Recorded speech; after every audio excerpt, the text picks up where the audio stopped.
Tolong. Masa aku mengajar bahasa Indonesia. Ribet banget hidup gue. Repot ternyata jadi bunda gembala ini ya. Harus ngajarin KBBI kepada mereka. Masa Tuhan dikatakan manusia, manusia dikatakan Tuhan, kekal dikatakan mate dikatakan kekal. Halo Yulia. Ai muslim atau non muslim? Saya Kristen 100%. Oke, Kak Yulia sudah mempelajari KBBI. Ibu mencintai bahasa Indonesia kan? Bisa bahasa Indonesia kan, Bu? Tidak mengingkari bahasa Indonesia kan, Bu? Agak-agak trauma saya soalnya. Oh ya, oke, mantap. Oke, Bu Yulia. Oh, kalau tunggu bentar Bu Yulia. Halo Ai. Oke, turun Ai. Kak Yulia silakan. Kak Yulia ini Kristen Protestan ya? Saya karismatik. Oh, karismatik. Oke. Kakak mau menjelaskan apa? Mau menjawab pertanyaan saya? Oke. Terima kasih.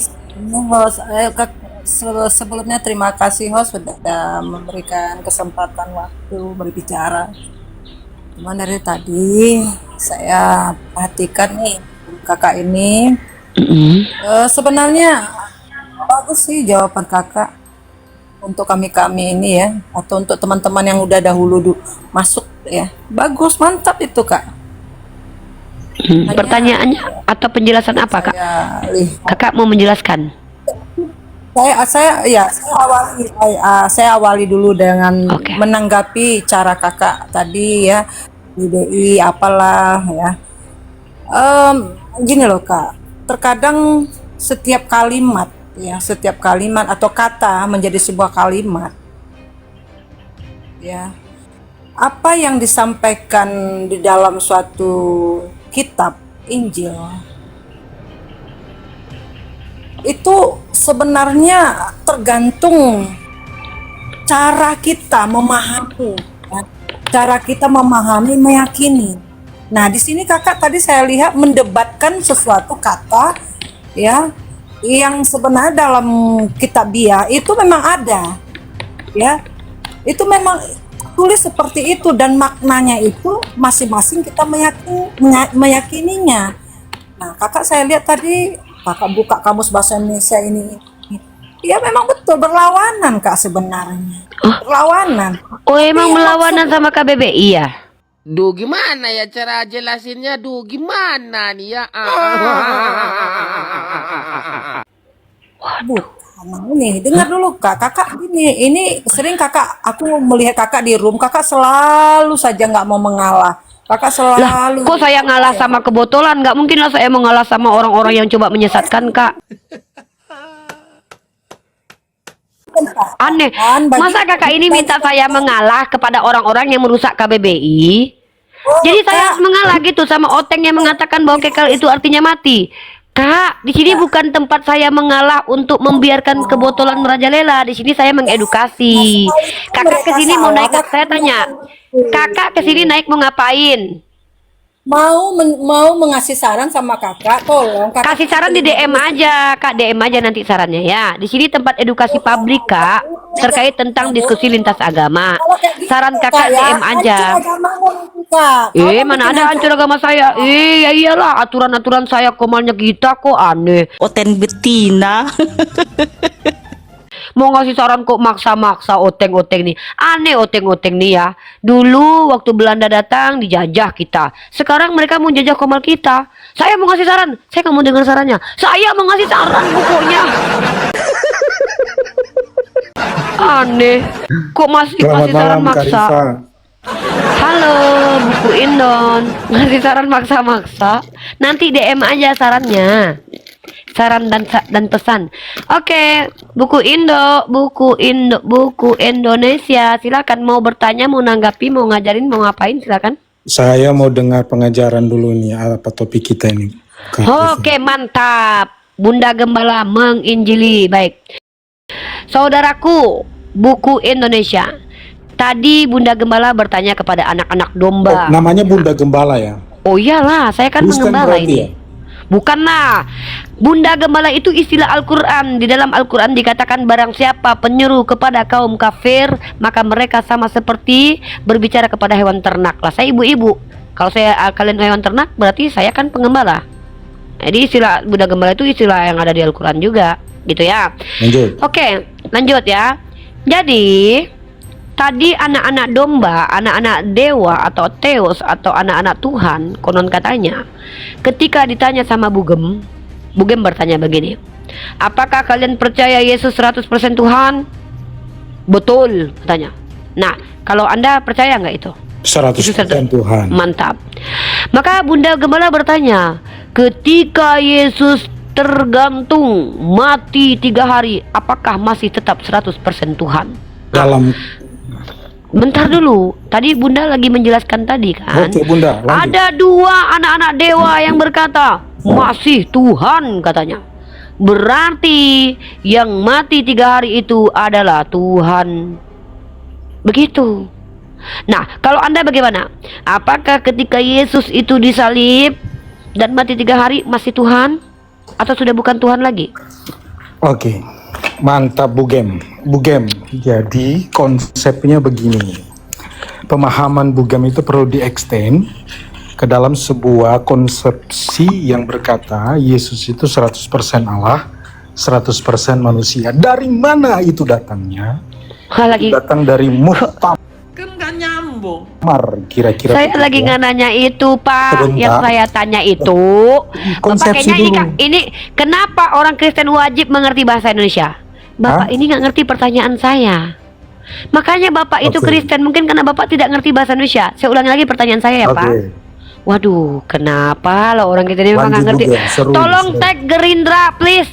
Tolong tag semua staf kementerian bahasa apapun, kementerian komunikasi, ajarkan bahasa Indonesia kepada kawan-kawan Kristen. Banyak yang gagal paham nih bahasa Indonesia nih. Nah. Sekali lagi saya tanyakan. Oke. Pertanyaannya adalah, apakah ketika Yesus yang 100% Tuhan itu waktu mati 3 hari 3 malam masih 100% Tuhan? Silakan dijawab. Saya jawab ya, Ya, Bunda silakan. yang baik hati. Konsepsi tentang ini perlu didasarkan pada pemahaman 100% Allah dan 100% manusia. Itu pertama dulu, karena kalau kita tidak memahami konsepsi ini, maka debat kusir jatuhnya. Oke, pemahaman itu perlu dipoles dulu, ditempatkan pada sebuah pemahaman yang dalam, bukan hanya sekedar pemahaman yang didasarkan pada pertanyaan yang kulit. Makanya kemudian saya menjelaskan, kan begitu. Yesus ketika dia di kayu salib ya, dalam kemanusiaannya 100%, dia kemudian berteriak, Eloi lama sabachthani, ya Allahku, ya Bapakku, kenapa engkau meninggalkan aku? Dalam kemanusiaannya juga dia merasa sakit, ya. Dalam kemanusiaannya juga dia dicambuk, penderitaan yang luar biasa. Dalam kemanusiaannya juga dia menangis, peluhnya keluar darah di Taman Getsemani. Konsep ini dipahami dulu. Setelah itu, kemudian yang disalib itu, ya, apakah Tuhan disalib?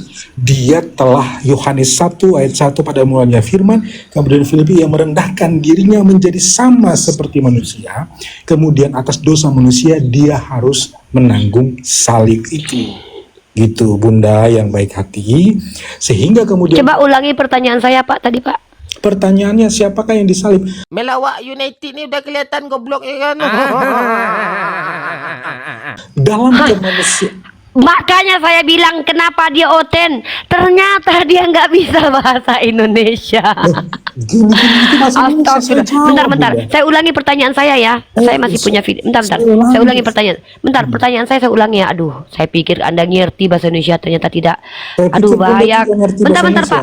Enggak, bahasa Indonesia. Bukan itu pertanyaan saya. Waduh, saya pikir ngerti bahasa Indonesia. Saya ulang ya. Aduh, kirain.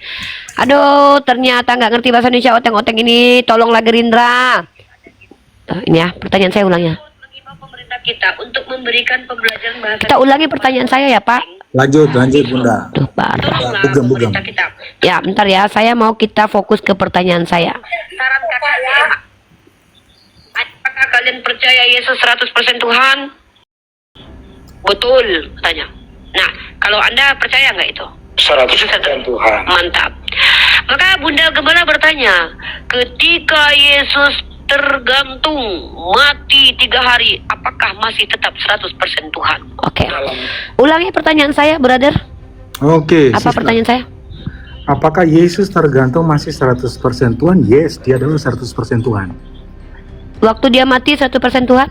Dia mati dalam kemanusiaan, dia tetap 100%. 100% Tuhan. Karena Oke. ada konsepsi 100%. Bentar dulu, 100% saya tanya manusia. nih, jangan ini dulu. Gini loh bro, kalau saya tidak minta dijelaskan kenapa memaksakan menjawab? Itu namanya diskusi. Saya tidak bertanya. Ini namanya menjawab yang tidak ditanya, tidak menjawab yang ditanya. Bunda Yang mau saya tanya itu adalah apakah Tuhan, apakah anak manusia yang 100% Tuhan itu ketika 3 hari 3 malam jadi mayat itu adalah 100% Tuhan? Ya, saya jawab. Silakan. Dia 100% Allah, Tuhan, 100% manusia. Oke. Ketika dia mati, dia turun ke dalam alam maut, kemudian dia, Apakah dia mati itu masih dalam keadaan 100% Tuhan? Itu aja kok bang. dia Ngerti bahasa Indonesia? Ngerti bahasa Indonesia nggak? Bunda lihat konsep inkarnasi dulu. Apakah 100% Tuhan yang ada pada dirinya masih ada ketika dia mati? Dia mati sebagai manusia, kemanusiaan 100%. Masihkah 100% Tuhan? Dia masih 100% Tuhan. Berarti Tuhan Anda pernah mati ya? Tuhan ya, kata mati yang dipahami itu tidak serta-merta dipahami sebagai mati kayak manusia. Enggak. Oh jadi matinya sebagai Tuhan, bukan sebagai Gini manusia. loh, gini loh, matinya gini loh. Yang dimati itu ada konsepsi yang namanya konsepsi pengorbanan. Ada kematian lain ya? Ada kematian yang Dalam berbeda. konteks pengorbanan. Iya, tapi matinya mati sama seperti manusia mati nggak? Iya, mati seperti manusia mati. Nah, ngapain ngejelasin sesuatu yang udah kamu akui kalau matinya mati sama aja kok, mati lain pula diceritain. Berarti Tuhan kamu mati. Gimana Bunda? Berarti Tuhan kamu pernah meninggal. Tuhannya pernah Yes, wafat. mengorbankan dirinya. Sudah pernah wafat. Iya, wafat. Oke, terima kasih. Tetapi jangan, Iya, iya. sampai berhenti. Dia bangkit pada hari yang ketiga. Iya, pokoknya Nah, pernah wafat. Itu goalnya ya, yes. Pernah wafat ya. Betul. Oke. Nah, dengar teman-teman ya, 3 orang Kristen sudah mengakui bahwa Tuhannya tidak kekal. So, Ya. what's the problem? Nggak masalah. What's the problem, huh? Nggak ada masalah. Bagi kami Nggak ada nggak ada masalah masalah, itu Tuhan kan? kalian kok nggak ada. Tetapi dia bangkit kembali. Iya, naik nggak ke apa-apa. surga. Artinya Tuhannya nggak kekal gitu poinnya. Tuhan Udah ya. nggak kekal. Kok beranjak ke pertanyaan berikutnya? Kekal artinya apa? Kekal artinya begini, ada Bapa, Putra, dan Roh Kudus. Coba pakai KBBI dong. Kekal itu artinya apa? Soraklah, haleluya, segala puji syukur hanya bagimu Tuhan. Hancur ini bangsa kalau begini terus. Kekal itu memang tidak mati, betul. Nah, Tuhan Anda pernah mati? Mati. Tapi Berarti saya tanya, kekal nggak? Bangkit nggak? Bangkit nggak? Iya, pernah mati kan? Bangkit nggak? Bangkit nggak? Bangkit. Iya. Bangkit nggak? Pernah mati nggak? Betul, pernah mati. Kalau kekal itu pernah mati nggak? Hah? Kalau kekal pernah mati nggak? Apa? Kalau kekal itu pernah mati nggak? Konsepsinya bukan begitu. Cara pikir, cara berpikir. Yang saya tanya, kekal itu definisinya pernah mati nggak? Kekal itu selamanya, ya kan? Ya udah, Yesus pernah mati nggak? Yesus mati di kayu salib, Kekal nggak itu? ya? Kekal nggak itu? Dia bangkit. Kekal nggak itu? Hah? Dia bangkit. Kekal nggak? Hmm? Halo, konslet otaknya. Bautnya satu hilang. Kena lockdown. Kekal nggak? Bang, bahasa Indonesia aja kok sulit banget. Gini. Tolong. Teman-teman, bentar. Saya mau, ini masalah serius. Ini masalah negara loh guys. Tolong negara. Ini karena, Bang, bentar Bang. Ini gara-gara KBBI ini. Tolong tag sekarang juga jangan admin dimatikan, saya Bang. Oh ya udah, dengar ya. Tolong tag admin Gerindra. Hati-hati. Gara-gara KBBI banyak yang masuk neraka. Masa kekal nggak pernah mati, tiba-tiba kekal sama dengan pernah mati? Tolong, ini serius ini. Ini yang akan merusak peradaban, teman-teman. Gara-gara KBBI orang masuk neraka. Astagfirullah. Kekal artinya apa, Bang? Tidak pernah mati. Tuhan Anda pernah mati? Pernah. kekal. Waduh, astagfirullahaladzim. Sudah?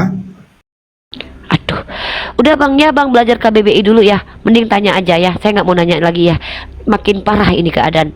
Udah, Enggak, mending sudah, bertanya aja. saya jelasin. Sudah Enggak, saya nggak puas? butuh penjelasan. Bertanya aja ke saya ya. Soalnya Anda makin merusak Saya nggak ada KBBI. pertanyaan, saya nggak ada pertanyaan. Saya mengikuti Oh iya, pembahasan dari Bu sudah Rifa. turun ya. Terima kasih. Dadah. Astagfirullahaladzim. Terima kasih ya. Terima kasih, dadah. Makin rusak peradaban, semakin banyak Oten bicara, semakin banyak rusak KBBI, teman-teman. Halo. Kekal sama dengan pernah Iya, meninggal. malam. Ternyata. Ya halo. Iya malam. Ini Ibu. Kalau kita bicara mengenai dengan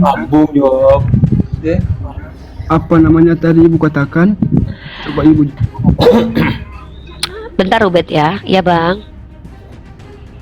Tadi Iya Ibu bang, katakan bang ulang. kasih.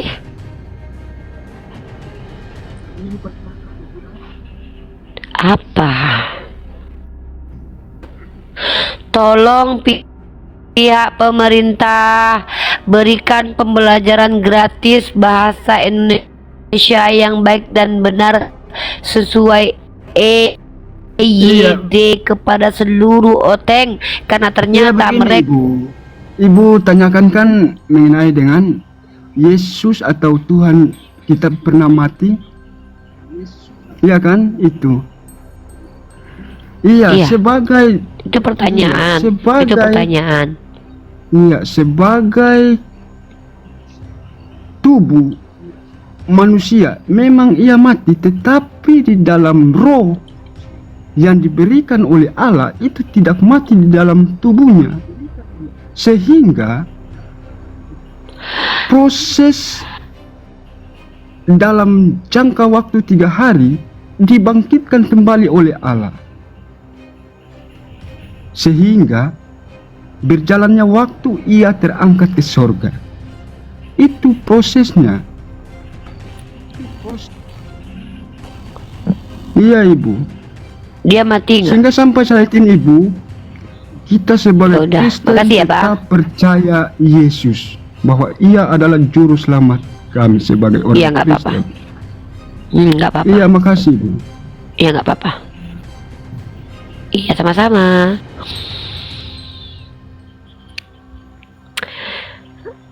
Abang ini mau naik. Ada apa bang? Saya 1 menit saya keluar. Saya cuma bilang. Nah, Bugam itu kayak seperti memotong ya satu video kemudian bawa di pengadilan kayak kasus Buniyamin ya. Kemudian kasus heboh di Indonesia. Jadi cerita jangan dipotong. Cerita itu berlanjut gitu loh. Kalau hanya memahami Cerita satu apa? cerita, soalnya memahami satu cerita, kemudian mengambil kesimpulan, itu terlalu prematur namanya. Lihat Ya kesimpulan cerita, baca cerita itu lengkap. Itu saja saya mau Iya. bilang. Jadi kalau Makasih. memotong KKBI, tidak sampai di KKBI saja. Goblok. Goblok. Cerita Bukan itu KKBI. berlanjut, gitu loh. KBBI. Nah, KBBI. Nah, Aduh. KBBI.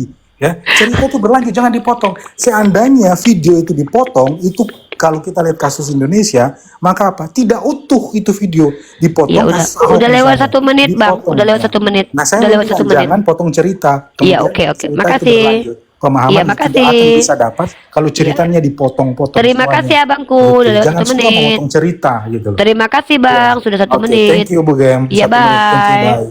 bye. Bye.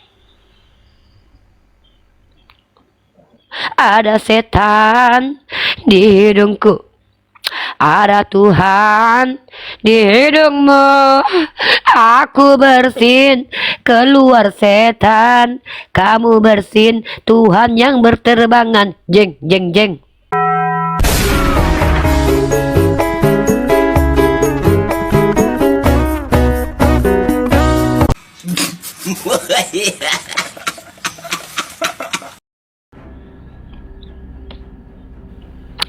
Halo Tenggo Papa.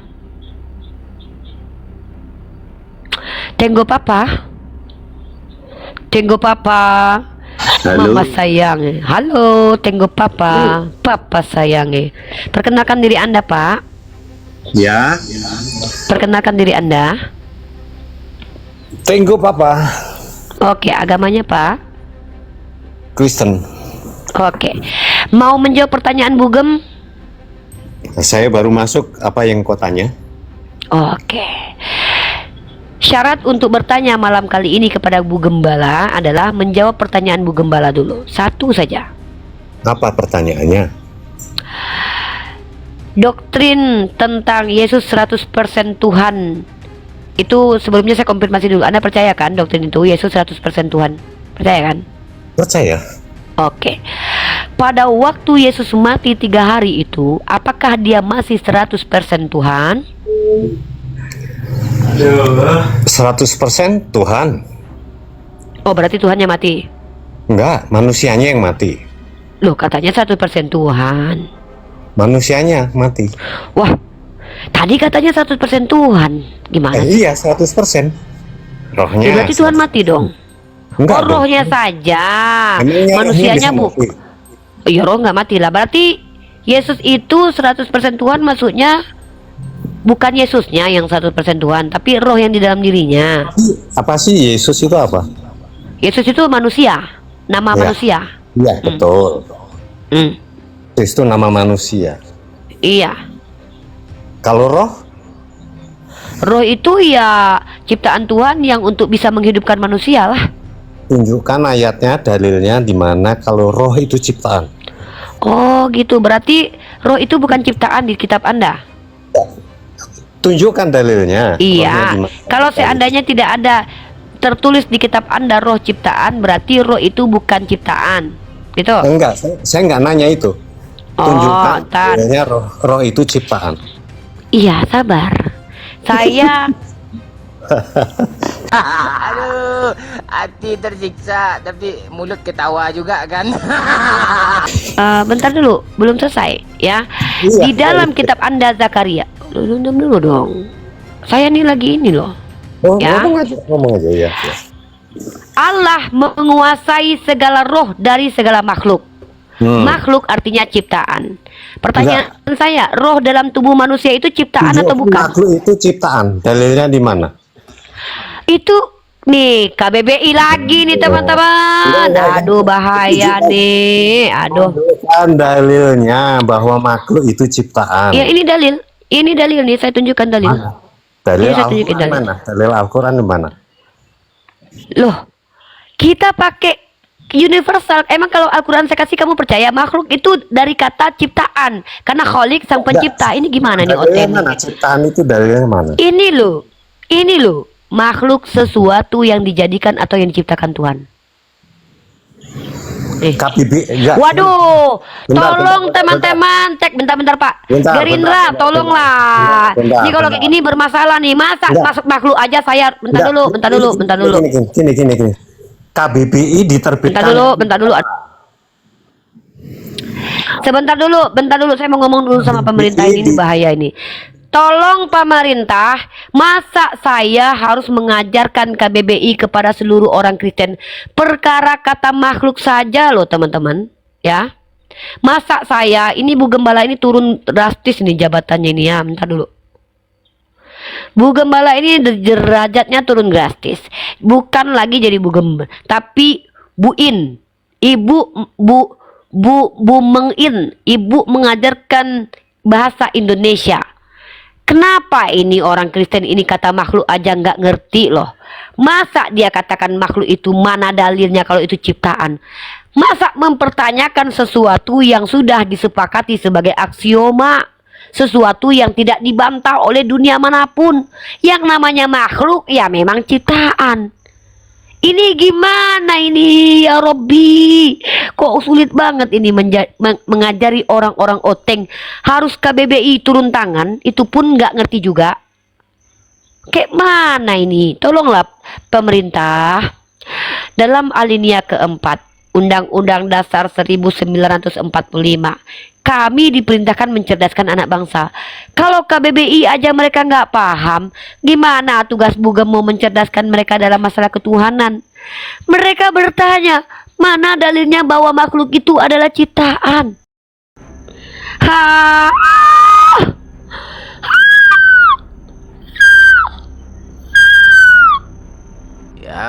gimana lagi? Yuk, tawa yuk. Tahu aja, gak apa-apa. Yuk.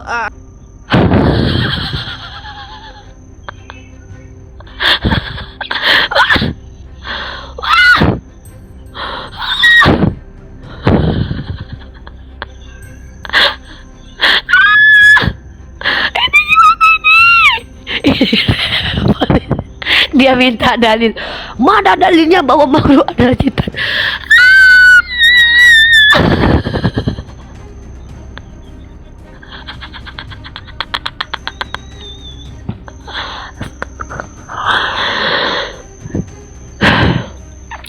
Begitu sulit jadi bu gembala, harus ngajarin KBBI gimana matematika, IPA dan IPS. KBBI saja bermasalah. Makhluk artinya ciptaan, dikasih KBBI dia nggak percaya. Ini Yonatan Nandar memang bangsat. Aku disuruh ngajarin sendiri. Aku tersakiti, teraniaya. KBBI ganti KBBO, Kamus Bahasa Oten. Aduh, repot. Ada Tuhan di hidungku. Ada Tuhan di hidung. Mungkin ini gara-gara faktor ada Tuhan di hidung mereka ya. Mereka nggak mau pakai bahasa KBBI. Aduh, ya Allah, ya Allah, ya Allah. Adakah yang mau menjelaskan kepada saya lagi, saudara-saudara Kristen? Ini saya jadi bising ini. Ada yang bisa menjelaskan kepada saya pertanyaan saya? Tolong dong. Capek Bunda Gembala nih. Adrian, halo Adrian. Iya, halo. Bapak Adrian bisa membantu saya dong. Capek saya dari tadi. Bisa menjawab pertanyaan saya nggak, Pak? Bisa kasih kejelasan nggak? Apa pertanyaan apa itu? Baik Pak, ini sudah keempat ya Pak ya. Keempat Oten saya tanya nih. Apakah, tapi sebelum saya bertanya konfirmasi dulu, takutnya denomnya beda nih. Bapak denom yang percaya Yesus 100% Tuhan nggak? Ya, percaya. Oke. Pertanyaan saya gini Pak. Pada waktu Yesus mati 3 hari 3 malam, apakah masih 100% Tuhan Pak? Iya. Masih? Berarti Tuhan mati ya? Iya, tapi dia mengalahkan maut itu Oke. lewat kematian. Oke, terima kasih. Jujur ini, Tuhannya pernah meninggal. Berarti tidak kekal Tuhannya ya? Itu proses, tapi dia bangkit. Iya. Dia Iya, melewati tapi proses, bukan Iya. mati kekal, tapi dia hidup kekal. Loh, Sibuk mencari hiburan kan? Ya contohnya orang nonton video inilah. arti kekal itu apa artinya Pak? Maksudnya dia bukan mati selamanya. Iya, tapi pernah mati kan? Ya, proses kematian itu yang Ya, dia kalahkan kekal itu sehingga kan dia artinya bangkit. nggak pernah mati kan Pak? Nggak pernah mati, Tuhan Yesus nggak pernah mati. Iya. Hah? MU melawak pula si tidak dikduk. Wah, Nggak pernah mati. Pak Joko ini gimana Pak Joko? Jasadnya Ini Tenggo proses. bilang katanya nggak pernah mati. Joko pernah mati ini. Yang mana ini yang betul nih? Aduh, Bugem makin bingung nih. Tuhan Yesus itu Gerindra, Tuhan tolong Yesus Gerindra. itu kan sebagai firman dari Allah. Iya, bukan. Saya tanya Firman dia sebagai yang apa? menjadi Saya nggak manusia. tanya itu. Saya nggak tanya dia asalnya. Ya, saya Firmannya nggak tanya tidak itu. mati, tetapi dia sebagai manusia, jasadnya di waktu 3 hari itu dia mati. Firmannya Lewat tidak itu. mati. Firman itu kan udah Ya. jadi manusia, Pak. Yohanes 1:14. Yesus itu kan firman yang menjadi manusia. Nah, waktu dia jadi manusia itu dia 100% Tuhan nggak? Iya, dia Tuhan. Nah, waktu 3 hari 3 Atau malam dia- itu dia mati, dia masih 100% Tuhan. Iya, Nah, berarti Tuhannya mati. dia melewati proses kematian itu. Iya, berarti Tapi dia pernah mati tunjukkan kan? kuasa dari Iya, Allah artinya itu. dia pernah mati nggak Pak? Ya Allah. Iya, kan sudah dijawab tadi. Nah, udah. Ya udah, berarti Tuhannya nggak kekal ya, Pak. Kalau dia tidak kekal, pasti dia tidak bangkit lagi. Ya namanya kekal kan nggak pernah mati, Pak. Dia kan pernah mati. Pernah Itu mati. proses untuk dia bangkit. Ya tapi kan dia pernah mati, Pak. Bukti Yesus tidak bisa. Buktinya dia bangkit. Buktinya dia bangkit. Dia pernah mati nggak sih? Iya, tapi dia bangkit. Iya pernah Dia mati kan? membuktikan bahwa dia kekal. Makanya dia hidup lagi. Dia bangkit.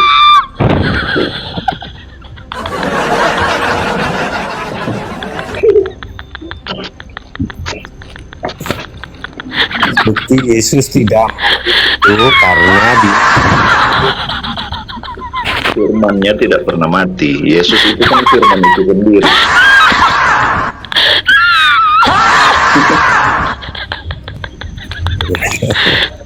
Pak, saya sekali lagi bertanya ya Pak. Aduh ya Allah.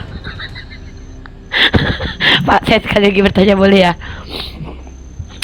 Yesus itu pernah mati nggak? pernah mati. Iya, dia mati. Tadi kata si Tenggo nggak pernah, sekarang udah ngaku dia pernah mati. Jasadnya sebagai manusia dia mati. Iya, udah pernah mati ya Pak?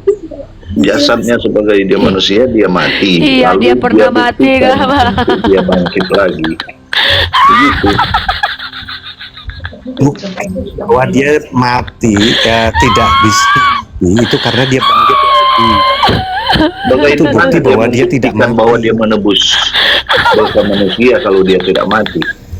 Lewat kematian itu dia membuktikan, lewat kematian itu dan dia bangkit, dia membuktikan bahwa dialah Tuhan. Pak, dia pernah mati.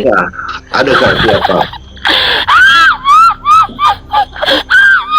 Dia pernah mati nggak Pak? Buat umat Kristen, orang yang kesurupan begini nggak usah dijawab. Iya, ya udah nggak usah dijawab. Saya lagi kesurupan Tuhan ini. Saya kesurupan Tuhan nih karena ada Tuhan dalam hidupnya. Jadi Benar, Yesus itu pernah mati nggak Pak? Pak, saya mau tanya Pak sekali lagi Pak. Pernahkah dia mati? Ya, tadi kan sudah ulang kali dijawab.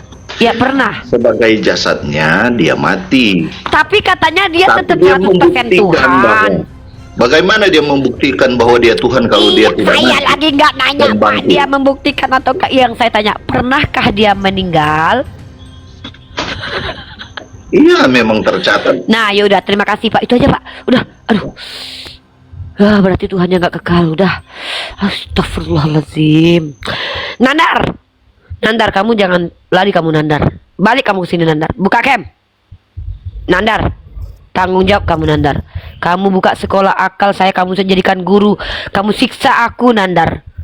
Nandar, pasien-pasienmu kok kayak gini. Oke, berarti Tuhan Bapak tidak kekal ya. Bang Andrian, saya bantu jawab lah biar dia nggak ketawa-ketawa kayak. Oke, silakan Pak Joko. Tuhan Bapak pernah meninggal? Secara jasad ya, tapi secara hakikat Allah tidak.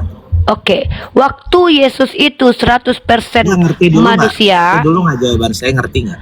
Saya ngerti, hakikat itu kan keadaan sebenar-benarnya Sekarang tentang Tuhan kamu sesuatu. siapa dan seperti apa Tuhanmu? Saya belum selesai. Nah, jangan-jangan Tuhanmu nggak ada. Jawab Tuhan dulu. saya sama seperti Tuhannya Yesus, tidak ada yang pernah mendengar suaranya dan tidak ada yang bisa sama. melihatnya. Di mana Sama datanya lah. sama? Nih datanya saya tunjukin. Nah, datanya mana? Dia yang mengutus aku, suaranya belum pernah ada yang mendengar. Dan Nah, mana? tidak ada yang dapat melihat dia, Mana ya. proper name Allah? Dikenal Eh. Yesus, proper name Allah mana? Lah, Yesus itu kan tidak pernah menyebutkan Jangan nama lari. Tuhannya. Jangan lari. Yesus Tuhanmu- tidak pernah menyebutkan nama Tuhanmu punya Tuhannya. proper name. Tuhanmu Tuhan kalian itu memang nggak punya proper name, tapi jangan begitulah. Jangan lari, jangan Saya lari, mana datanya? saya nggak lari, saya mau kasih dalil ini. Kok lari? Saya duduk dari sini kok. Dengar ya. Aduh, saya mau menjelaskan. Sabarlah. Kalau mau birahi jangan di sini ya. Tuhan saya dan Tuhannya Yesus itu sama. Sama-sama tidak ada yang melihatnya. Dalilnya mana? 2 ayat saya kasih ya. Nih. Dia yang mengutus aku. Nih ayatnya saya lupa nomornya. Suaranya belum pernah didengar. Nih. Nih ya. Nih ayatnya ya. Kalau umat Islam ditanya nggak bertele-tele kayak kalian Kristen. Yohanes pasal ke-5 nomor 37. Bapa yang mengutus aku, dialah yang Bapak, bersaksi bentar. tentang aku. Diam Memang dulu. Allah dipanggil Bapak? Iya, Tuhan kalian memang Jawab, bapak-bapak. goblok. Bukan, Emang Allah kurang dipanggil ajar kau. bapak? Kau oten Kenapa kali ya. goblok, Kristen tolong? kali ya, Kristen banget. Ada Tuhan di hidungnya. Kesurupan, oh bukan. Ada Tuhan di hidungnya. Kesurupan. Tuhan oten berkata kasar karena Tuhan di hidungnya. Kalau setan di hidung kita masih bisa santun ngobrolnya. Jeng ada Tuhan di hidung Riva. Tapi Riva menjelaskan pakai data, nggak kata kasar kayak oten. Tuhan dalam lubang hidungnya. Waduh, ngeri banget kalau kesurupan Tuhan itu ya. Langsung jawab, ngeri banget ya kalau kesurupan Tuhan ya. Mending kesurupan setan dalam lubang hidung kita ya. Ternyata Tuhan yang ada di lubang hidungnya oten, setan yang ada di lubang hidung kita ya. Bahaya kalau kesurupan Tuhan oten ya. Marilah kita berdoa, semoga kita dilindungi dari jamahan Tuhan yang terkutuk. Amin ya rabbal alamin. Ngeri loh kalau ada Tuhan dalam dirinya oten ya. Langsung jawab, langsung teriak-teriak dia. Takut Unirifa ya. Kesurupan Tuhan langsung kayak gitu ya. Aduh, parah. Ya, gimana lah ini, kok gak ada anak-anak Bugem yang bisa menjawab pertanyaan Bugem. Padahal Bugem cuman bertanya ya, anak-anak Bugem. Pertanyaan Bugem simple. Apakah Tuhan yang mati waktu menjadi Tuhan itu tetap jadi Tuhan ketika mati? Itu aja kok. Brahim, bahasa kasihnya keluar ya. Brahim, Iya, agamanya apa? Kristen. Boleh bertanya kepada Bugem 1001 pertanyaan asal bisa menjawab pertanyaan Bugem, boleh? Saya mau menjawab pertanyaan tadi, Bu. Oke, apa pertanyaan saya? Yesus bisa mati? Bukan itu. Bantu Pertanyaan menjawab, Bugem adalah, sebelum saya bertanya, Anda percaya doktrin Yesus 100% Tuhan? Iya, Oke. Ketika Yesus mati 3 hari, apakah masih 100% Tuhan? masih. Berarti mati Tuhannya, guys. Jadi begini, Bu. 5-6 orang oten yang telah mengakui Tuhannya tidak kekal, saudara-saudara. Tepuk Yes. tangan dulu. Yesus mati, namun bukan keilahian Yesus yang mati. Jadi Loh, Allah itu katanya tidak mati. waktu dia mati dia 100% Tuhan. Gimana sih, Bang? Melainkan kodrat Yesus lah yang mati, Bu. Ya tapi kan abang yang bilang tadi waktu dia tewas itu 100% Tuhan. Gimana sih, Bang? Tuhan Rob. Kalau kalian kan Muhammad itu apa? Rob kan Tuhan juga. Rasul, udah dulam dulu. Kesurupan Tuhan langsung ngomong, nggak dikasih ngomong karena Tuhan di hidungnya. Jadi gini, kalau kesurupan Tuhan tuh emang kayak gini teman-teman ya, nggak diizinin ngomong-ngomong, nyerocos, tantrum, ngamuk, kejang, ayan, langsung bilang, lo gitu, langsung ngata-ngatain kita. Nggak bisa kayak Unirifa nyanyi gini, ada setan di hidungku, ada Tuhan di hidungmu. Coba kamu jawab. Diam dulu, Kamu jawab. Saya Jangan bukan main pembantu dulu. kamu. Mute lah. Iya tuh. Cemen. Au. Cemen. Ada Coba Tuhan. Coba Nggak jawab. mau? Nggak mau? Coba jawab. Nggak mau. Apa? Setelah Nggak mati, mau. mati enggak? Oh. Enggak kan? Nggak mau? Yo. Emang itu Rasul yang istimewa? Iya. Iya. Emang nggak bangkit? Rasul Belum yang bangkit istimewa itu setelah dia Ada Tuhan di hidung oten. Kesurupan Tuhan, oten tantrum, kejang-kejang beserta ayan, masuk angin lebih baik daripada masuk Kristen ten. Ya, Brahim, gimana Brahim? Coba jelaskan lagi itu. Jujurlah padaku, Tuhan pernah mati tidak? Jujurlah padaku, Memang apa Yesus isi? Tetapi bukan keilahian Yesus yang mati. Mati? melainkan kodrat Yesus yang mati di kayu salib. Memang apanya yang ilahi di badan Yesus? Ya memang yang ilahi di dalam diri Yesus itu apanya, Bang? Jadi Yesus itu sama saja dengan Allah, keilahian Yesus. Jadi yang mati Tidak, kodratnya, Abang bilang kemanusiaan. keilahiannya nggak mati. Memang yang ilahi di badan Yesus itu apanya? Ya apanya yang ilahi di diri dia?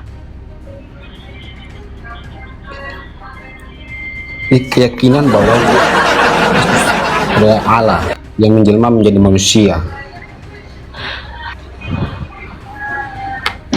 Yang ilahi di diri Yesus itu apa? Ya apanya yang ilahi? Firman-Nya yang ilahi. Karena Allah firman itu sendiri. Oke. Firman-Nya Yesus. Oh, berarti firman Yesus yang ilahi. Perkataan Yesus yang ilahi. Kalau badannya, jasadnya itu bukan ilahi ya, Pak? Gantian dulu Ya, dong, karena dia Ibrahim. Saya sebagai bertanya Pak Adrian. manusia. Berarti perkataan Yesus itu, Pak, coba Pak. Yesus itu firman Tuhan bukan sih? Firman.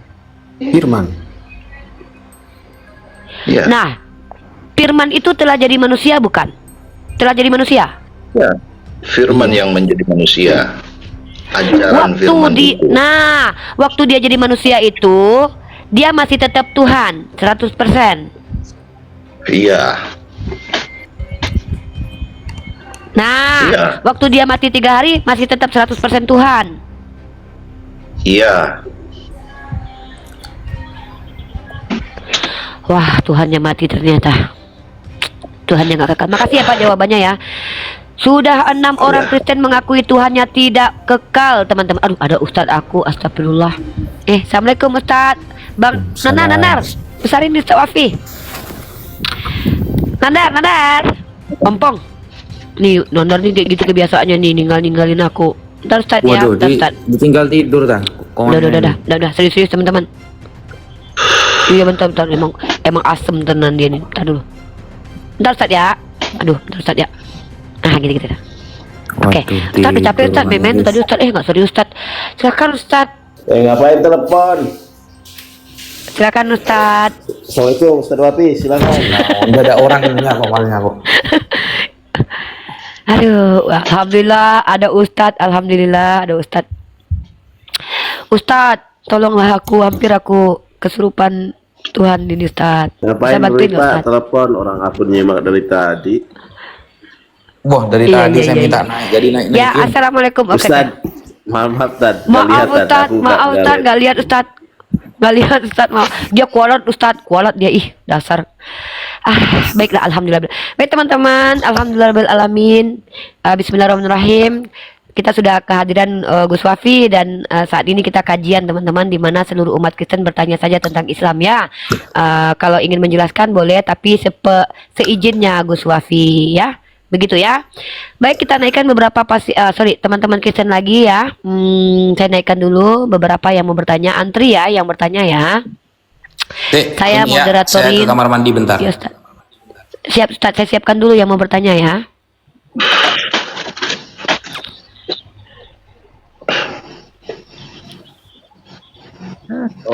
Ya.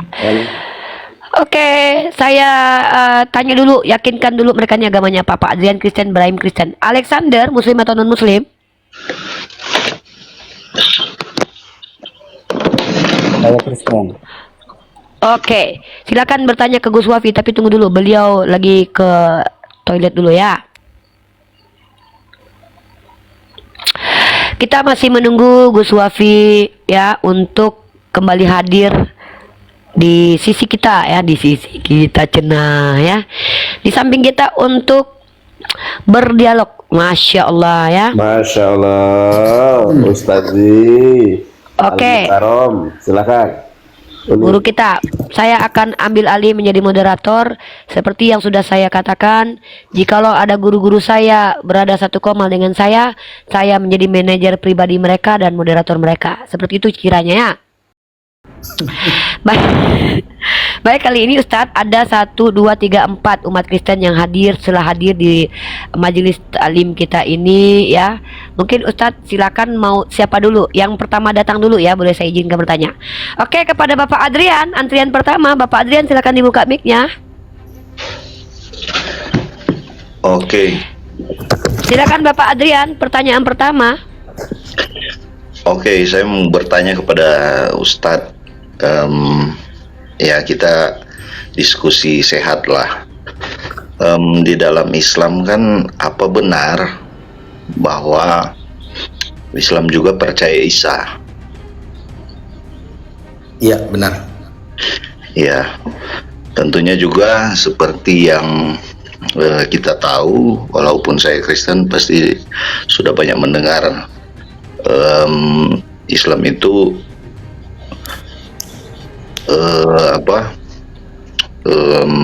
percaya juga kepada Nabi Muhammad, ya kan? Iya, benar. Ini Ya. langsung aja, Pak. Langsung to the Ya, point. langsung. Oke. Apa benar juga kalau di Islam itu dikatakan bahwa Nabi Isa itu suci? Suci maksudnya? Ya, itu yang saya tanyakan. Suci seperti apa? Tapi apa benar dikatakan seperti itu? Kalau maksudnya Nabi Isa itu suci, tidak pernah melakukan dosa, maka sama seperti semua nabi. Semua nabi terjaga dari dosa, bukan hanya Nabi Isa saja begitu. Tapi Nabi Isa suci ya? Iya, maksud suci itu apa? Ya, saya kan hanya pernah mendengar bahwa Nabi Isa di dalam ajaran Islam itu katanya suci.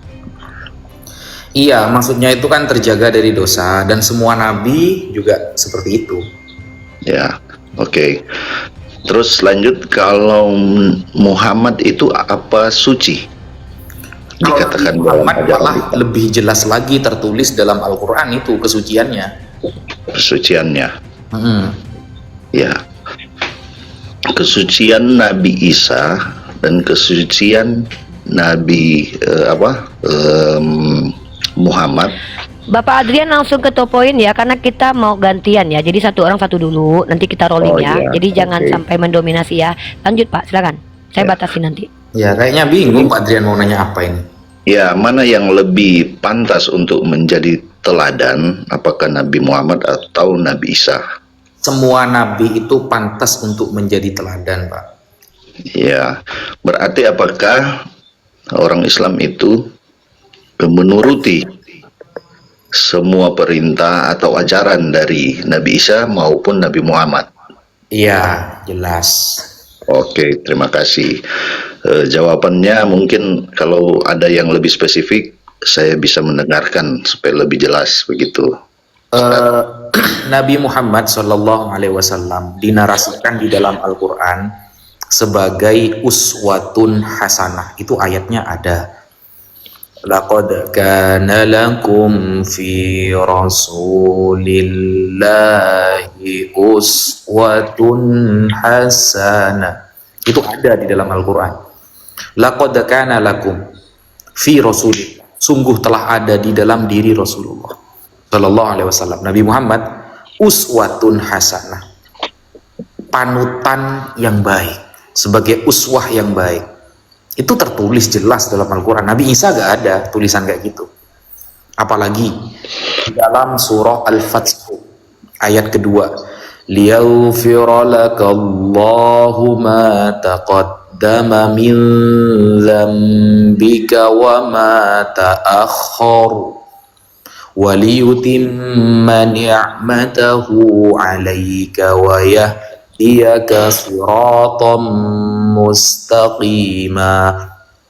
Bahwa seluruh dosa Nabi Muhammad, baik yang akan dilakukan, yang akan terjadi, dan sebelum, semuanya diampuni oleh Allah Subhanahu wa Ta'ala, dengan arti beliau suci dari dosa. Surah Al-Fathu ayat kedua.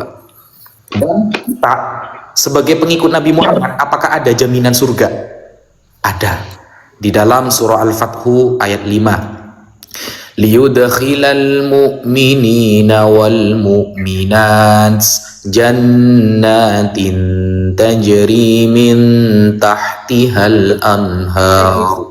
Bahwa pasti dimasukkan ke surga dan neraka, dimasukkan ke dalam surga bagi laki-laki dan perempuan yang beriman kepada Nabi Muhammad SAW. Begitu. Ya. Kalau untuk semua nabi yang dipercayai oleh orang Islam, apakah diyakini bahwa semua nabi ini akan masuk surga? Iya, semua nabi masuk surga. Ya, berarti salah satunya Nabi Isa juga pasti masuk surga ya? Oh, pasti. Iya. Mungkin lanjut ke rekan yang lain dulu. Terima kasih Pak Adrian ya. Terima kasih pertanyaannya. Boleh standby, nanti kita kasih bertanya lagi asal tidak mendominasi bergantian. Oke, Brahim. Brahim buka mic-nya, Brahim. Baik, saya akan menanya. Jadi, Oke, silakan Brahim. Nabi Isa dengan Yesus sama? Monggo Ustaz. Bisa sama, bisa beda. Sama maksudnya orang yang dilahirkan tanpa seorang ibu, tanpa seorang ayah.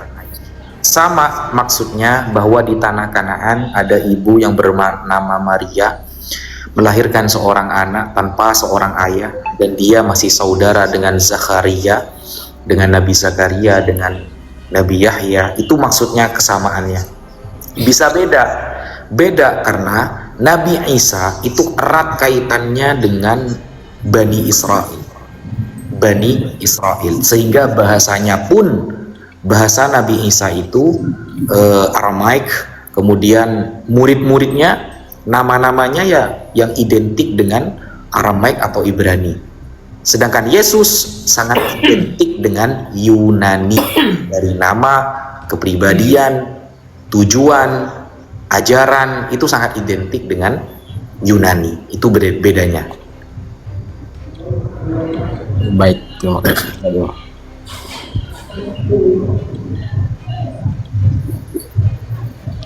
Ada lagi pertanyaannya, Brahim? Kalau tidak kita ke Ilham.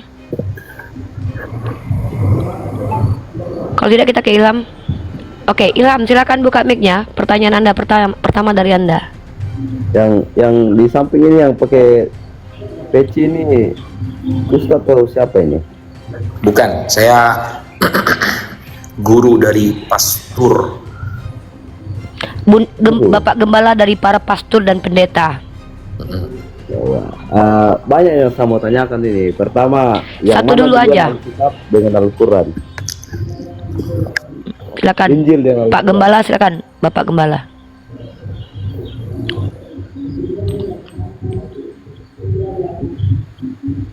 Yang silakan, mana Ustaz. duluan, Injil dengan Quran? Iya, monggo, apa yang mau ditanyakan? Yang lebih awal ditulis. Nah, pertanyaannya.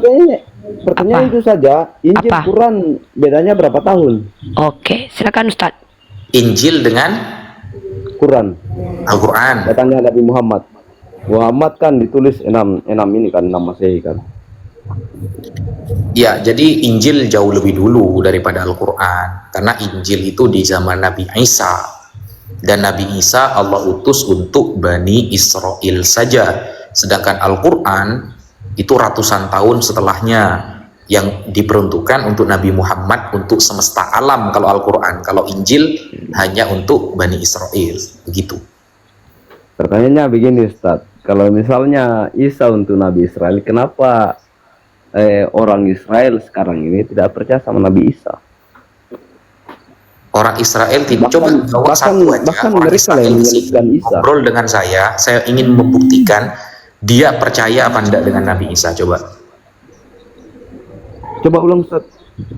Bawa orang Israel ke sini, satu saja kita ngobrol, apakah Mereka tidak benar percaya. yang Anda tanyakan, karena Anda mengatakan orang Israel tidak percaya Nabi Isa. Itu kan jelas kabar mereka yang tidak bisa faktanya sampai dibuktikan sekarang. gitu. Ilham, anak bunda, ya udahlah nggak bayar SPP di sini dapat ilmu. Pas guru ngomong nyela lagi, ya jangan Bukan gitu ya. ini persoalan-persoalan Saya yang tidak dijawab. mau ada yang menyela ketika guru saya lagi bicara. Nggak sopan itu ya. Udah nggak bayar SPP, gratis, ya. Dengarkan dulu orang ngomong. Anak bunda ya, mentang-mentang ada Tuhan di hidungnya. Udah, diam dulu. Silakan Bapak Gembala. Salah Ustadz, silakan Ustadz. Ya, jadi kalau Mas Ilham mengatakan tidak ada orang Israel yang percaya Nabi Isa, ini adalah sebuah kebohongan yang nyata. Itu adalah kabar yang identik dengan erat dengan kebohongan. Kalau memang ingin membuktikan, coba bawa orang-orang Israel ke sini, ya, orang Israel ke sini akan berbicara dengan saya langsung. Jangan dikira saya tidak paham bahasa Israel. Jadi kita berbicara di sini dengan maksimal, ya, dengan objektif dari sisi mana mereka tidak percaya, kan begitu. Sedangkan kalau cuma kabar, katanya tidak percaya, itu kan nggak bisa dibuktikan itu. Sudah bisa saya bicara ini. Ya, tugas Anda bertanya pertanyaan selanjutnya. Kalau menanggapi ya harus kuliah dulu lah, sekolah Iya, dulu lah nanti ya. saya menanggapin. Oh, tidak bisa. Persoalannya Sorry. sekarang- Bentar. Tanggapan itu artinya mempertanyakan kembali karena kamu yang Ya, belajar. saya mau menanggapi, Diam Oh. saja, Ibu mau sini, diam saja. Enak aja saya host di sini. Kuludai kau nanti. Udah nggak beres PP kau diam. Oh, udah diam kau dulu. Ini memang gak ada adab ini. Inilah kalau seandainya sekolah itu nggak pakai seragam. Besok kau pakai seragam ya. Nggak bayar SPP. Yolyan, banyak pasien di bawah yang mau disehatkan ini. Yolyan, silakan buka mic-nya Yolyan. Agamanya apa? Islam, Bunda. Oke, Islam satu pertanyaan aja ya, langsung straight to the point. Biar nggak bertele-tele. Biar kita kasih kesempatan non-muslim untuk bertanya kepada Ustadz Wafi. Assalamualaikum Ustadz Wafi. Waalaikumsalam warahmatullahi. Ya, gini Tat, saya mau tanya, ini kan banyak narasi dari oten-oten ini. Ada narasi yang menyebutkan begini Ustadz, katanya Allah sujud kepada Nabi Muhammad. Katanya ada di Al-Quran. Saya belum tahu, belum paham itu Ustadz. Bisa dijelaskan Ustadz? Tidak ada ayat Al-Quran dari surah Al-Fatihah hingga surah An-Nas yang menerangkan seperti itu. Jangan mau dibohongi oleh kabar yang nggak bisa dibuktikan. Jadi ketika mereka mengungkapkan sebuah kabar, suruh mereka membuktikan dulu mana buktinya, ayat berapa, begitu. Iya, terima kasih Ustadz. Ya, karena saya belum mendalami kan, belum begitu paham. Iya, nggak ada itu ayat itu. Iya. Oke Ustadz, terima kasih Ustadz penjelasannya. Lanjut Bunda. Assalamualaikum Ustadz. Assalamualaikum warahmatullahi. Oke Bang, terima kasih. Waalaikumsalam warahmatullahi wabarakatuh. Halo Bang Hasibuan, agamanya apa Bang? Maaf, apa Bang? Maaf Uni, salah pencet Uni. Agamanya? Islam Oke. Uni. Assalamualaikum. Oke, waalaikumsalam warahmatullahi wabarakatuh. Ya, silakan Pak Adrian, kembali ke Anda Pak. Ya, oke. Ada satu pertanyaan lagi, Ustadz, yang sempat saya dengar dan lihat di media sosial bahwa ada seorang Muslim yang mengatakan bahwa surga itu, apa yang dilakukan di surga itu adalah pesta seks. Apakah itu benar? Makanya menurut pemikiran logika saya, apa iya memang benar seperti itu? Mungkin bisa dikonfirmasi di sini atau mungkin bisa dijelaskan di sini. Oke, jadi ungkapan bahwa nanti di surga itu ada pesta itu, SEX, itu sangat tidak benar. Dan itu tidak tertulis di dalam Al-Quran. Di mana Al-Quran menulis? Kan tidak ada. Gitu. Bukankah teman-teman Kristen kalau ditanyakan sesuatu, mereka akan mengatakan, kalau tidak tertulis dalam Bible, kita tidak beriman. Nah, coba cari satu ayat saja yang menerangkan tentang hal tersebut. Itu Anda ada.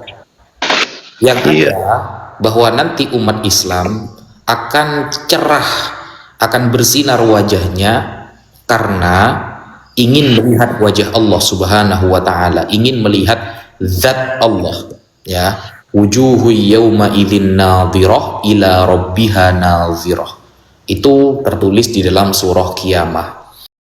Nah, bahwa nanti wajah orang-orang beriman akan berseri-seri karena kepada Tuhan yang mereka melihat. Iya, mungkin ini penjelasan yang lebih pas dari Ustadz ini. Karena di waktu saya mendengar dan melihat statement dari itu, apakah seorang muslim itu yang mengatakan seperti itu, apa mungkin dia berbeda aliran atau berbeda ajaran, atau mungkin dia telah sesat dengan perkataannya. Bentar, saya ambil alih. Ya. Bapak, saya ambil alih, mohon maaf. Ustadz yang mengatakan hal seperti itu sudah meminta maaf ke publik dan mengakui kesalahannya ya. Oh iya, ya oke. Makanya itu yang menjadi sangat tidak masuk di akal dengan perkataan itu. Iya. Jadi di surga itu Pak ya, di surga itu ada beberapa tingkatan kenikmatan. Kenikmatan di surga itu kan dikatakan mala ainun ro'at wala udhunun sami'at. Jadi tidak pernah terlihat oleh mata, tidak pernah terdengar oleh telinga, dan tidak pernah tersirat di dalam hati. Nah, kenikmatan yang paling tinggi yang ditunggu-tunggu oleh ahlu surga adalah melihat Allah. Karena ketika di dunia Allah tidak menampakkan diri, maka nanti di akhirat nikmat yang paling besar adalah ketika mereka melihat Allah Subhanahu wa ta'ala. Dan itu tertulis di dalam Al-Quran secara tekstual. Wujuhu yawma idzin nadhirah, wajah orang-orang beriman saat itu berseri-seri, sangat gembira. Ila rabbiha nadhirah, karena kepada Allah mereka melihat. Begitu. Iya, oke. Mungkin ada lagi satu pertanyaan, Ustaz. Ya. Kalau di ajaran Islam kan bisa berpoligami. Ya. Iya. Maksudnya untuk berpoligami itu yang sempat juga saya melihat banyak perempuan-perempuan Islam yang menolak tentang itu, tentang poligami. Artinya mereka tidak mau dimadu seperti itu. Nah, misalnya ini kan ada Ria. Apakah setuju dengan poligami itu, dan apakah mau dipoligami? Saya. Iya. Saya. Apakah Oke, setuju berarti dan bukan mau Gus Wafi ke dipoligami? saya berarti ya. Iya. Apakah Oke, setuju saya dan jawab mau ya. dipoligami? Boleh didengarkan? Iya, oke. Ya, makanya saya boleh jawab ya. Oke. Iya. Kalau yang menikahi saya itu cerdasnya seperti Gus Wafi, ya, tampannya seperti Ariel Peter Pan, kayanya seperti Raffi Ahmad, ya maulah Pak, siapa yang nggak mau? Tapi kalau bentuknya kayak segar-segar, kelakuannya kayak bom-bom, jangankan di poligami Pak, jadi bini aja saya nggak mau Pak. Ya, itu jawabannya ya Pak. Gitu. Oke, saya terima jawabannya. Oke. Bisa lanjut, Ustaz? Bisa. Ya, kalau di ajaran kami sebagai Kristen kan, untuk sebenarnya itu manusia yang ada di bumi ini rasanya bersaudara semua, karena kan dari satu ciptaan dari Adam. Nah, itu ada tercatat dalam kitab kami. Apakah di dalam Al-Quran ada tercatat manusia pertama itu adalah Adam? Ada di surah An-Nisa ayat pertama. Ya ayyuhan nasu taqu rabbakumul ladzi khalaqakum min nafsin wahidatin wa khalaqa minha zawjaha. Wahai orang-orang, wahai manusia, bertakwalah kepada Allah yang telah menciptakan kalian semua dari satu sosok manusia. Siapa? Adam alaihissalam. Dan kemudian Allah menciptakan pasangan Adam, yaitu Sayyidah Hawa. Begitu. Iya, artinya berarti mulai diciptakannya manusia sampai beranak cucu, sampai untuk memenuhi bumi ini, itu berarti kita satu saudara lah, bisa dikatakan seperti itu, atau satu turunan lah. Iya, cuma bedanya saya dari jalur Nabi Musa, Bapak dari Fir'aun kayaknya. Iya, kurang tahu lagi kejelasan tentang sejarah itu. Mungkin saya belum banyak belajar tentang itu. Tetapi terima kasih atas jawaban-jawabannya. Terima kasih. Siap, sama. Oke. Ya, silakan nanti bayar SPP-nya. Canda-canda, Pak. Bisa. Canda-canda. Saya Kristen. Oke. Siap, saya tanya dulu yang lain ya. Tamrin Laode, muslim non muslim. Ya, assalamualaikum. Saya Muslim dari tinggal di Ambon, Ustaz. Oke, waalaikumsalam warahmatullahi wabarakatuh. Kita ke Pak Weli dulu. Pak Weli, silakan Pak Weli. Pertanyaannya Pak, satu saja dulu ya. Kita rolling ya. Ya, malam. Biar kebagian semua. Ya, malam Ustaz. Malam. Ya, mau tanya itu tentang Nabi Isa itu digantung atau diapakan itu? Disalib. Iya, disalib. Kalau Nabi Isa enggak disalib, enggak digantung, enggak dibunuh. Beliau selamat. Oh, itu diserupakan atau diapain? Iya, diserupakan. Yang disalib kan Yesus. Oh. Jadi belum meninggal ya? Belum. Itu kisahnya itu gimana, Ustaz? Saya harus cerita Nabi Isa.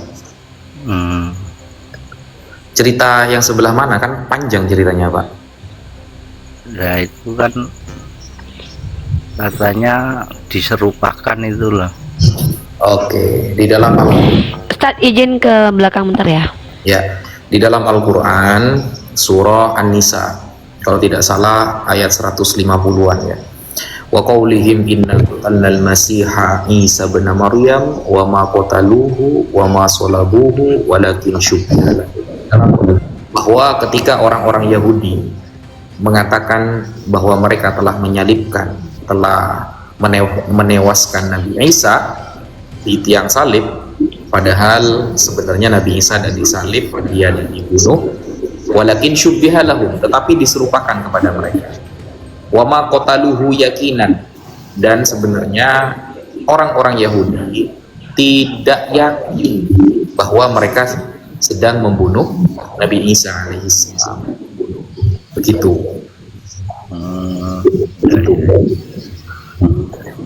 Satu lagi, Ustaz. Iya. Ya, itu apa? Kisah Adam Hawa itu jatuh dalam dosa itu gimana itu? Suaranya kurang jelas, Pak.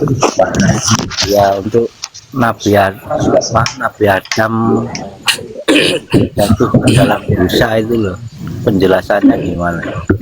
Nabi Adam jatuh ke dalam dosa. Nabi Adam itu tidak berdosa, Pak, tidak berdosa. Jadi begini, Nabi Adam itu tidak pernah melakukan kemaksiatan. Beliau itu maksum, terjaga. Jadi umat Islam itu punya keyakinan bahwa seluruh nabi, seluruh rasul dijaga oleh Allah dari perbuatan maupun. Mas Ari Kris ini bisa turun dulu nggak sih? Ini rame loh. Gus, mungkin diturunkan dulu Mas Ari Kris. Berisik weh. Nah, ya, jadi kita itu sebagai umat Islam memiliki keyakinan Nabi Adam itu tidak pernah berdosa. Tapi Nabi Adam itu melakukan kekhilafan, tapi tidak sampai kepada taraf dosa, tidak. Dan di dalam surah Toha itu sudah diterangkan bahwa Nabi Adam itu lupa. Orang yang lupa itu tidak tertulis sebagai dosa. Fanasiya walam najid lahu azma. Jadi tidak ada niatan untuk melanggar aturan Allah Subhanahu wa taala, dan itu tertulis di dalam kitab Ismatul Anbiya yang ditulis oleh Al-Imam Fakhruddin Ar-Razi. Saya punya kitabnya. Jadi ini kitab khusus menerangkan tentang kemaksuman para nabi. Ini ya. Namanya kitab Ismatul Anbiya. Saya bukakan dulu.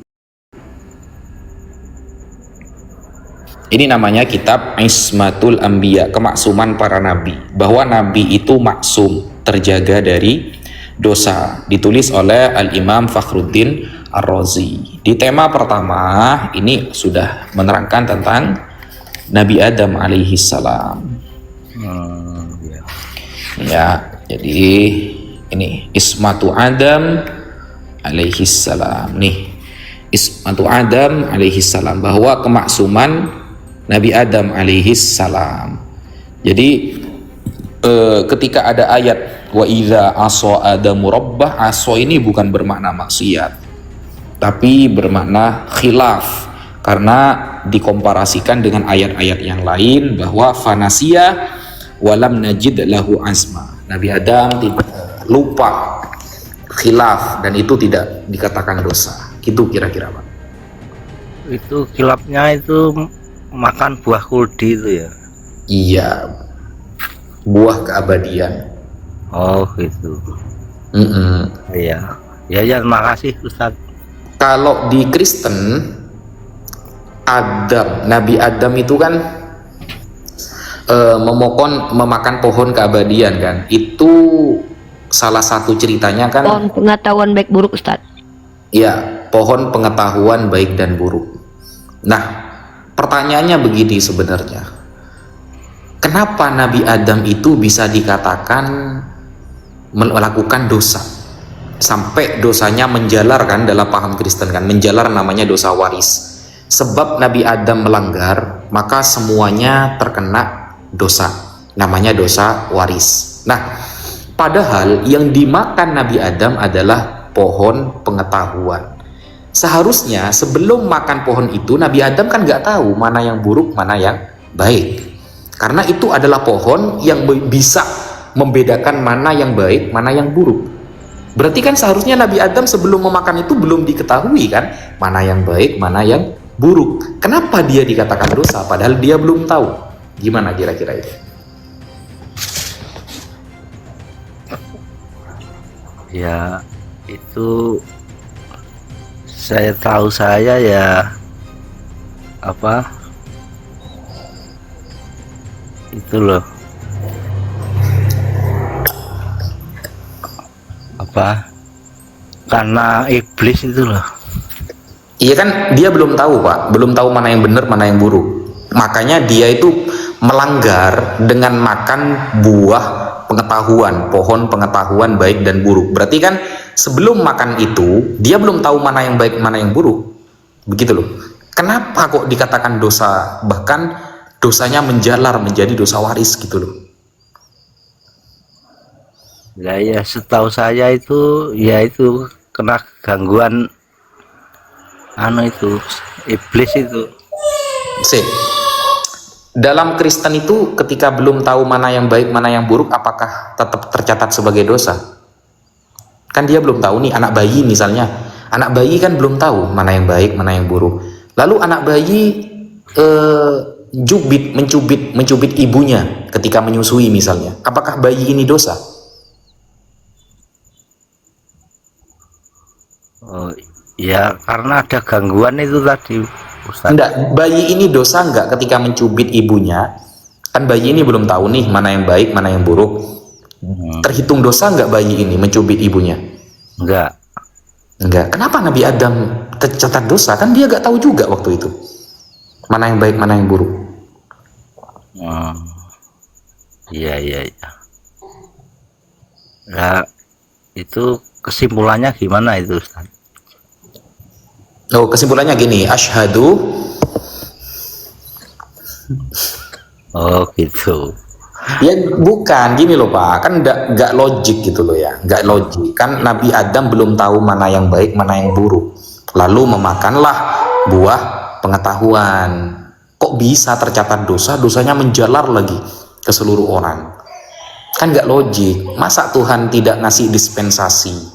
Kan saya belum tahu apa-apa dong Tuhan, kenapa kok saya ditulis dosa gitu loh. Nah ya itu kalau di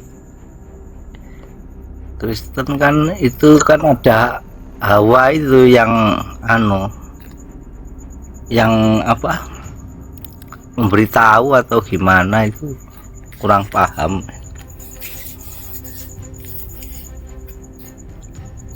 Hawa itu loh Ustadz,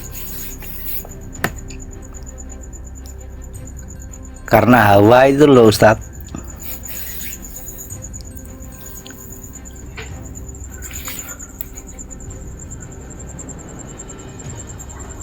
Jangan gitu, nggak boleh senyum-senyum. Lihat netizen, jangan senyum-senyum di bawah, typingnya bikin Ustadz senyum itu. Ya Pak Weli, gimana Pak Weli? Iya, itu karena Nabi Adam itu kan terpengaruh hawa itu loh. Oh, gara-gara hawa pokoknya ya. Iya. Terus ada iblis juga itu. Kalau Iya. kisahnya ya seperti itu di Alkitab itu. Ya, gitu Ustadz, silakan Ustadz.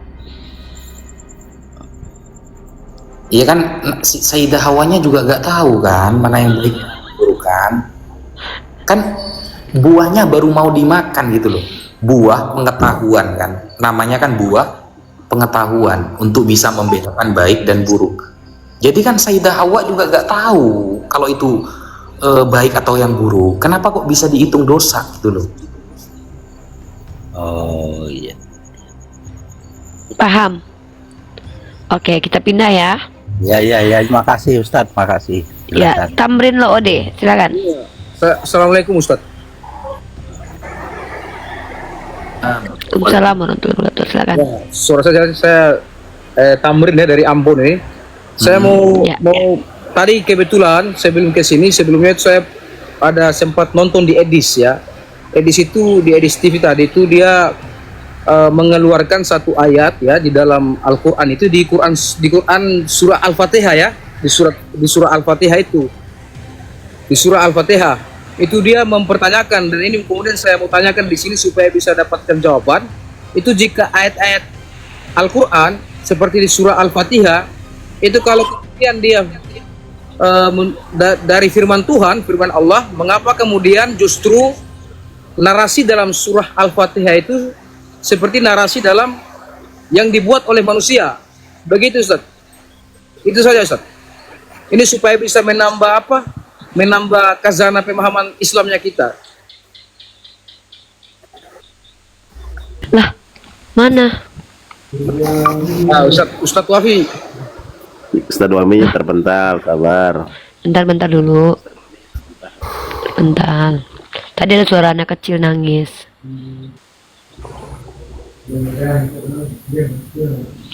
Ya, yang mana? Yang narasi dibuat manusia itu? Iya. Misalkan ihdinas siratal mustaqim ya. Ihdinas siratal mustaqim. Tunjukkanlah kami jalan yang lurus. Tunjukilah aku. Gitu. Oke, saya jawab sedikit ya, nanti sama Ustadz Wafia. Ya. Oke. Al-Quran itu adalah bacaan untuk umat Islam, di mana Allah mengajarkan apa yang Allah kehendaki untuk diucapkan oleh umat Islam. Ya. Maka ketika ketika ada lafaz ihdinas siratal mustaqim itu berupa doa, itu apa yang Allah ingin kita ucapkan, lalu Allah mendiktekan sama seperti ini. Saya ngomong ke anak saya, katakan kalau ibu cantik. Anak saya mengulangi lafazan itu, katakan kalau ibu cantik. Seperti itu. Jadi saya tidak masalah kok mengajarkan cara anak saya berdoa, dan tapi saya yang melafazkannya. Anak saya mengulangi kembali. Di mana itu masalahnya?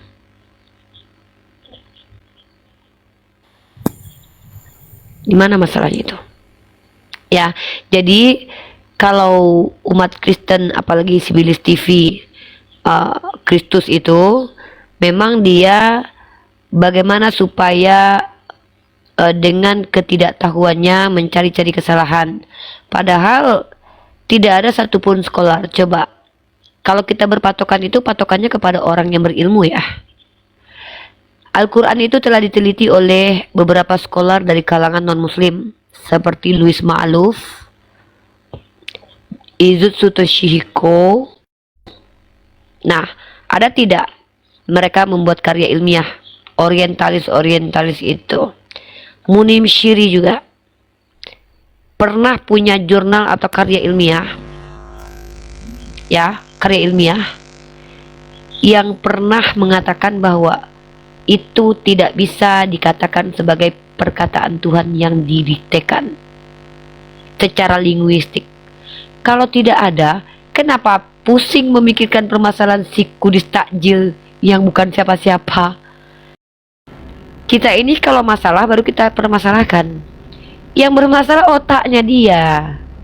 Kecuali ada scholar dari Kairo, scholar dari Maroko, scholar dari Amerika, orientalis dari gelar profesor ke bahasa Arab misalnya, mempermasalahkan ini. Baru kita turun tangan untuk mengkajinya secara akademik. Ini kudis TV yang mempermasalahkan, sekolah aja entah ya enggak sekolah anak itu, ya, entah pernah sekolah entah enggak dia, bahasa Indonesia aja dia nggak ngerti. Jadi seperti itu ya. Jadi kalau bisa kita itu membawa masalah sebagai umat Islam, masalah yang kita risaukan itu masalah yang dibawa oleh para orang yang ada scholar. Contoh ini, ada Ustaz Rafi di bawah nggak? Kalau ada silakan naikin lagi. Nih, Ini kan contoh. moderator, ada nggak? Oh iya, iya nggak ada. Ihdinas syiratal mustaqim itu kan Nabi Muhammad. Coba baca Iya, Yasin 1 sampai 4. dengar nih. Nggak, nih orang Islam nih, buat orang Islam. Jangan kalian mempermasalahkan yang bukan masalah.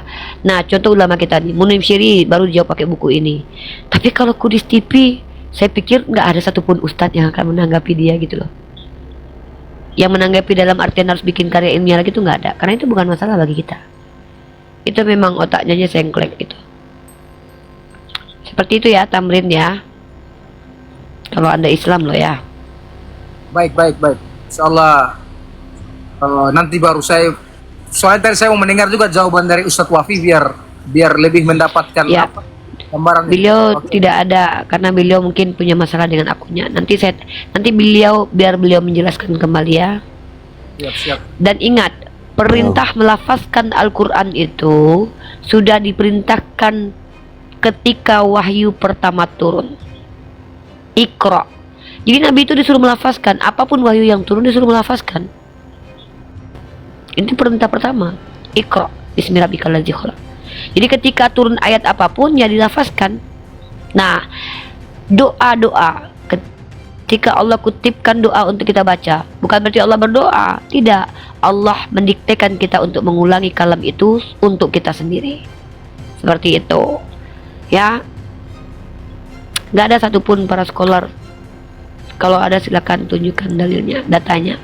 Oke Tamrin ya, nanti kita tunggu Ustaz Wafi biar Ustaz Wafi menjelaskan ya. Siap. Oke, kita turunkan ya. Assalamualaikum Ibu Rifamos. Makasih. Assalamualaikum. Waalaikumsalam warahmatullahi wabarakatuh. Ini muslim atau non muslim? Saya Kristen. Oh, waalaikum. Ya. Ya, silakan. Ada pertanyaan? Ini tadi saya mau bantu jawab itu soal tadi kan ditanya itu kenapa Adam bisa dianggap berdosa karena makan buah itu. Ya, silakan. Ya, kan di ajaran kami itu di Kristen. Kenapa Adam dikatakan berdosa sementara dia tidak tahu perbuatan? Bentar. Sebenarnya Ustaz Wafi itu bertanyanya begini. Kenapa Adam dikatakan berdosa sementara dia tidak tahu yang dia lakukan itu adalah perbuatan buruk? Anak kecil yang tidak tahu perbuatan itu buruk, kenapa dia harus dihukum? Kan dia tidak tahu kalau itu perbuatan buruk. Itu pertanyaannya. Silakan. Iya benar. Jadi begini, kalau di ajaran Kristen itu dosa yang dianggap dosa bukan berasal dari buah itu sendiri, melainkan dari pelanggaran terhadap perintah Allah. Karena di Kejadian 2 ayat 16 sampai 17 itu Allah memberikan perintah yang jelas. Begini bunyinya, semua pohon dalam taman ini boleh kamu makan buahnya dengan bebas, tetapi pohon pengetahuan tentang yang baik dan yang jahat itu janganlah kau makan buahnya, sebab hari engkau memakannya pastilah engkau mati. Iya, pertanyaan Ustaz Wafi itu memang kami tahu itu, brother. Saya bahkan hafal ayat itu. Yang dipertanyakan tuh ini loh. Kalau Anda berbuat sesuatu yang Anda tidak tahu kalau perbuatan itu buruk, apakah bisa dikatakan, apakah tetap dihukum dosa oleh Tuhan Anda? Itu kan karena sudah dikasih tahu ya. Itu tidak boleh dimakan. Coba dengarkan pertanyaan saya. Ketika Adam, dia belum makan buah pengetahuan baik dan buruk, dia sudah tahu belum mana baik mana buruk?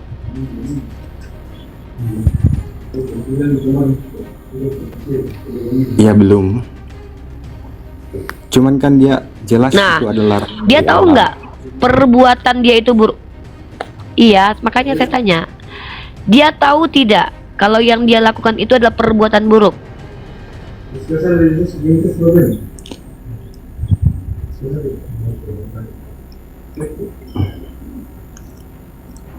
Kalau masalah tahu atau tidak, iya. Harusnya tahu karena kan itu maksudnya dia tidak taat. Harusnya kan dia taat. Karena sudah dikasih tahu sama Tuhan jangan dimakan, ya udah jangan dimakan gitu. Karena berarti dia sudah tahu sebelum memakan pohon baik dan buruk, dia sudah tahu baik dan buruk itu. ini bukan masalah baik dan buruknya, kan itu perintah dari Tuhan kalau itu tidak boleh dimakan. Saya bertanya, Ustadz Wafi, itu pertanyaannya di situ. Ketika ada memakan buah pengetahuan baik dan buruk, apakah dia sudah tahu kalau perbuatannya itu buruk? Itu pertanyaannya. Kemungkinan besar tidak sih. Nah, kalau ada orang yang berbuat dan dia tidak tahu perbuatannya itu buruk, tetap dihukum oleh Tuhan gitu.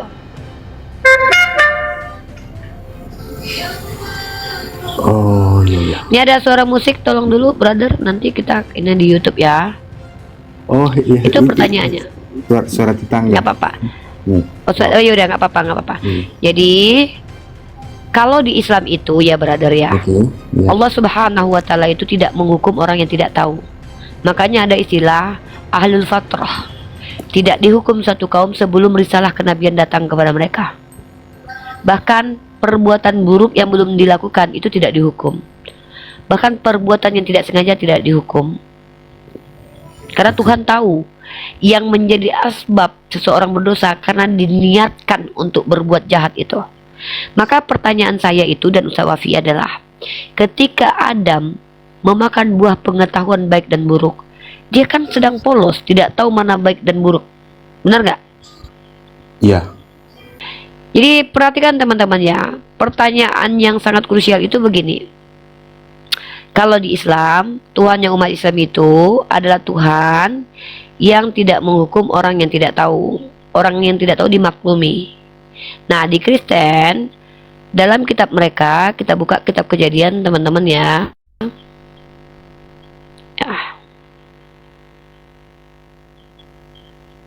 Kita ambil datanya. Dalam kitab Kejadian,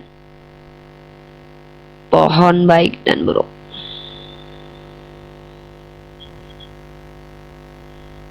Kejadian pasal kedua nomor 9. Lalu Tuhan menumbuhkan berbagai-bagai pohon dari bumi yang menarik dan yang baik untuk dimakan buahnya, dan pohon kehidupan di tengah-tengah taman itu, serta pohon pengetahuan tentang yang baik dan yang jahat. Ya, itu juga diciptakan. Nah, Kejadian pasal 2 nomor 17, tetapi pohon pengetahuan tentang yang baik dan yang jahat itu janganlah kau makan buahnya. Ini kata Tuhan, sebab pada hari engkau memakannya pastilah engkau mati. Tuhan berfirman, ya, sampai kemudian Hawa dan Adam memakan buah itu. Nih, perikopnya manusia jatuh ke dalam dosa. Di sini dikatakan bahwa lalu sahut perempuan itu kepada ular itu, buah pohon-pohonan ini dalam taman ini boleh kami makan. Tapi tentang buah yang ada di tengah-tengah taman, Theos berfirman, jangan kamu makan ataupun raba buah itu, nanti kamu mati. Tapi ular itu berkata kepada perempuan itu, sekali-sekali kamu tidak akan mati. Tapi Theos mengetahui bahwa pada waktu kamu memakannya, matamu akan terbuka, dan kamu akan menjadi seperti Theos, tahu tentang yang baik dan yang jahat. Nah, itu konsekuensi kalau makan buah itu. Setelah makan buah itu baru mengerti tentang baik dan jahat. Itu menurut dalil kitab Anda. Paham ya? Teman-teman Kristen paham? Maka pertanyaannya, apakah di agama kalian ketika ada orang yang tidak tahu perbuatannya itu perbuatan baik atau buruk tetap dihukum? Itu sebenarnya pertanyaan Sawafi.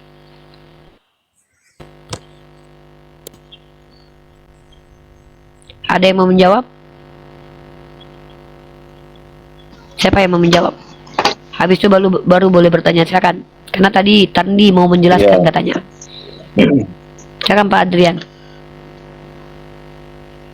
Jadi yang tertulis di dalam kitab itu itu cukup jelas karena manusia atau Adam itu sendiri menentang perintah yang sudah diberitahukan bahwa janganlah kamu makan. Itu makanya disebut di situ manusia. Dia tahu nggak?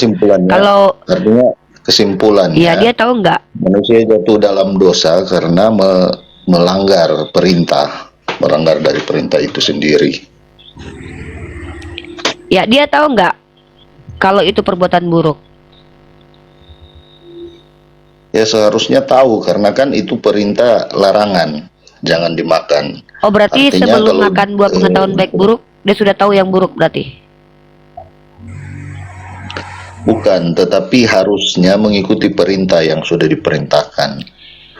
Ya makanya saya tanya, Karena kan dia apa sudah yang tahu sudah belum? diperintahkan, apa yang Nggak, sudah Bapak tahu diperintahkan pertanyaan itu, saya nggak? Yang Bapak yang saya pertanyakan itu bukan perintah atau tidak diperintahkan. Dia tahu tidak yang dia lakukan itu adalah perbuatan buruk? oke lah dia belum tahu, tetapi dia jatuh dalam Tetap dosa berdosa. karena itu, karena melarang melanggar, mungkin itu. Jadi itu. Ya, Walaupun jadi dia belum tahu tetap atau berdosa dia ya, sudah tahu. walaupun ada manusia yang tidak. Ya, karena kesimpulannya dia tidak mengikuti apa yang diperintahkan. Gitu. Ya, Sama Tuhan juga Bapak seperti menghukum kita. orang yang tidak Ketika- tahu tentang perbuatannya buruk itu ya. Ya, ketika kita tidak Nah, kalau di Islam mengikuti beda perintah Pak. Di Tuhan, Islam itu tidak begitu. Di Islam itu orang kalau tidak bisa membedakan baik dan buruk dia belum dihukum Pak. Makanya harus ada balik.